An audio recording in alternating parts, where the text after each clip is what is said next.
The smiley face killer's theory. A college student goes out drinking with friends and never comes home. Days later, his body is discovered floating in a river. Police rule it an accident. But then it happens again and again. Different cities, different states, same pattern. Young men. Late-night disappearances. Bodies found in water and nearby. Strange graffiti. A simple smiling face.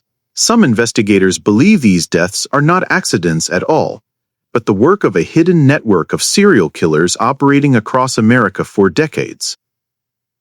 Tonight, we dive into one of the most disturbing and controversial criminal theories ever created, the smiley face killer's theory.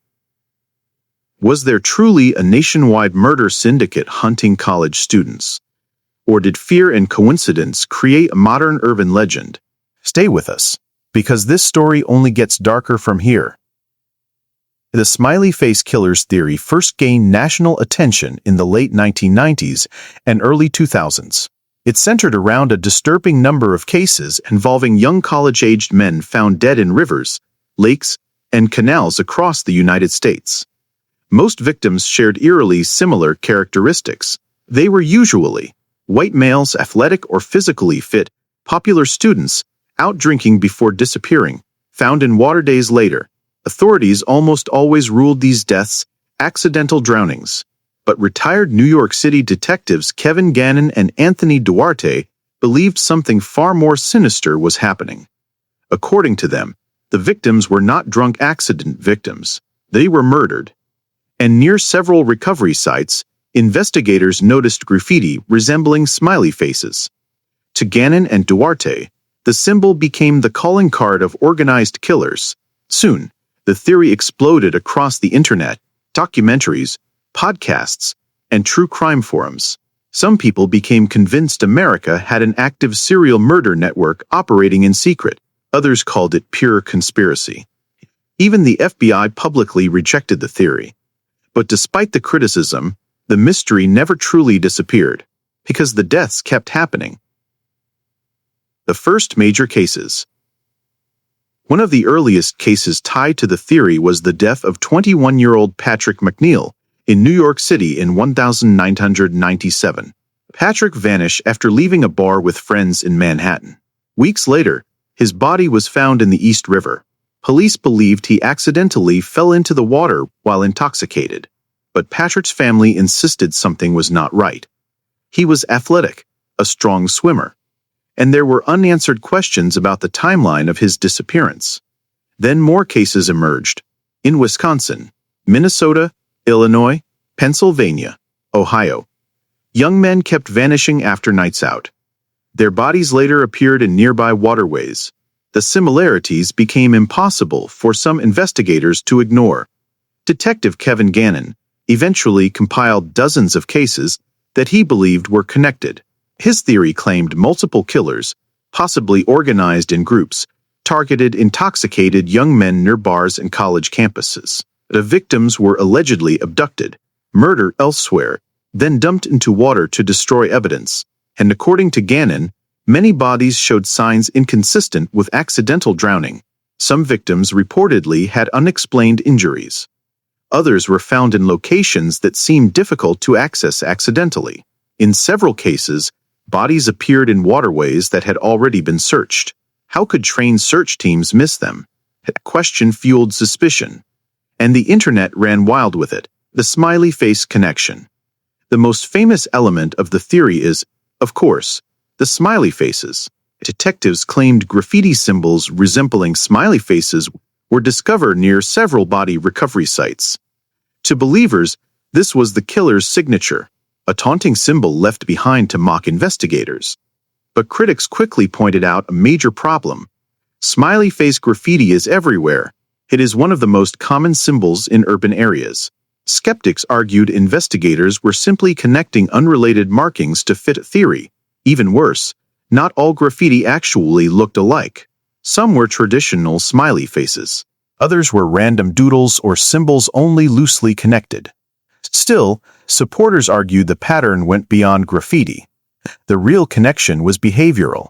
The victims disappeared under nearly identical circumstances.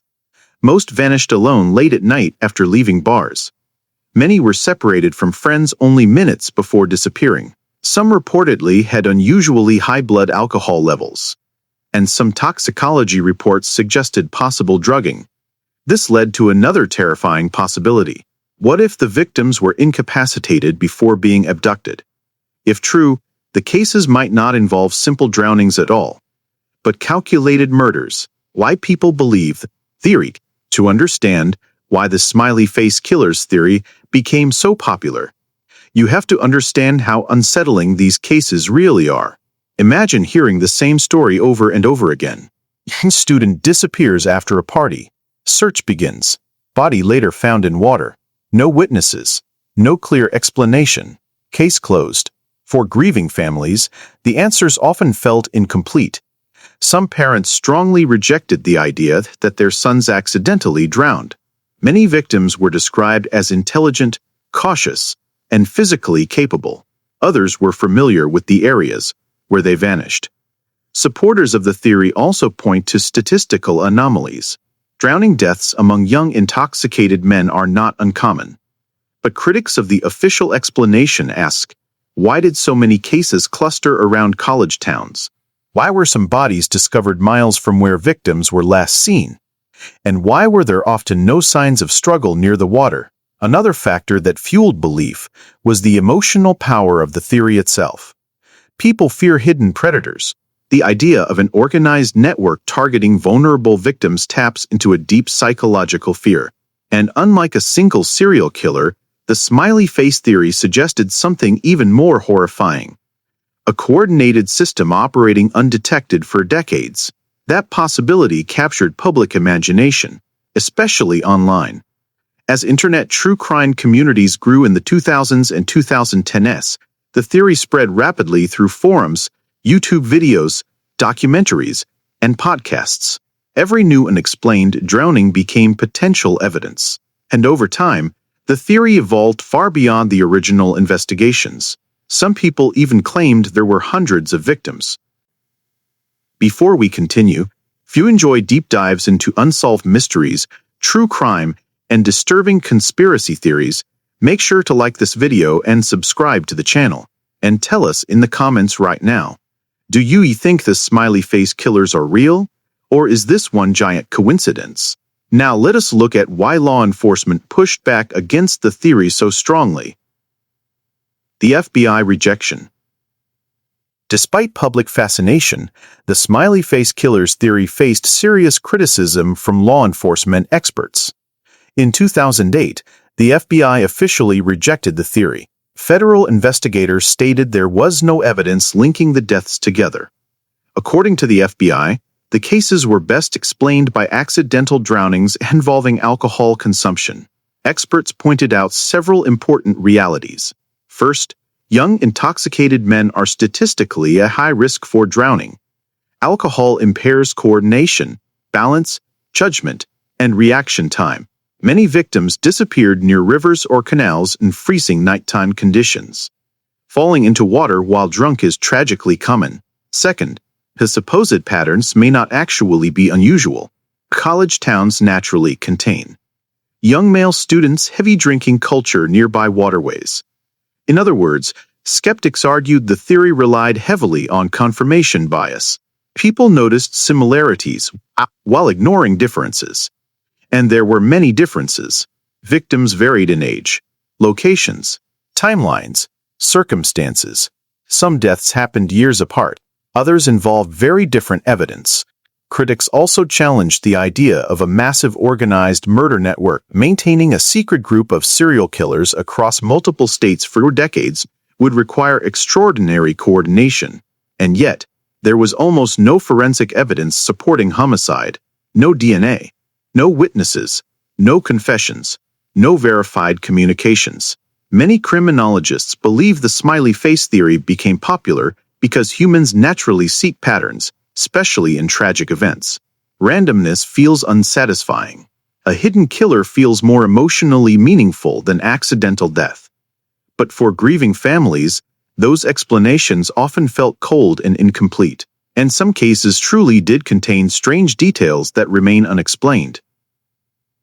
The most disturbing cases.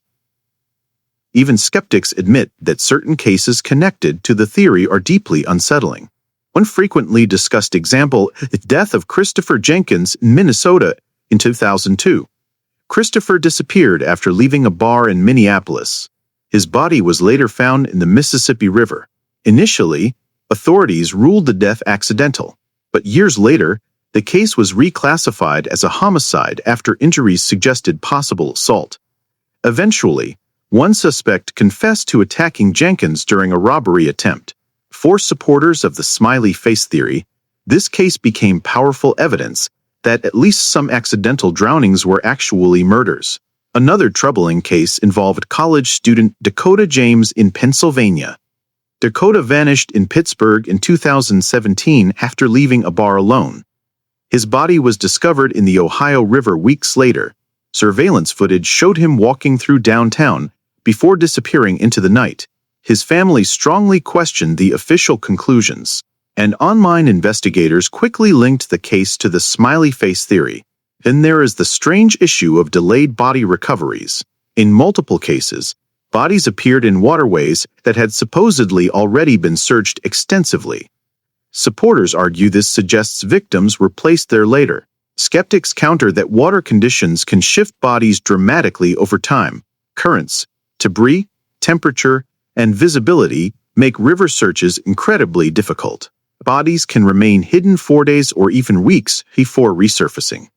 Still, the repeated circumstances continue to disturb investigators and families alike, because even if there is no organized serial killer network, some of these deaths may still involve foul play, and that uncertainty keeps the theory alive. Internet culture and modern legend. The smiley face killers theory became one of the internet's earliest true crime obsessions. Long before TikTok mysteries and viral Reddit investigations, online forums were already dissecting every detail of these cases. The theory spread because it combines several things people find irresistible: unsolved deaths, possible serial killers, hidden symbols, government skepticism, mysterious patterns. It feels like something out of a thriller movie, and social media only amplified it. Today, almost every unexplained drowning involving a young man gets compared to the theory, sometimes within hours.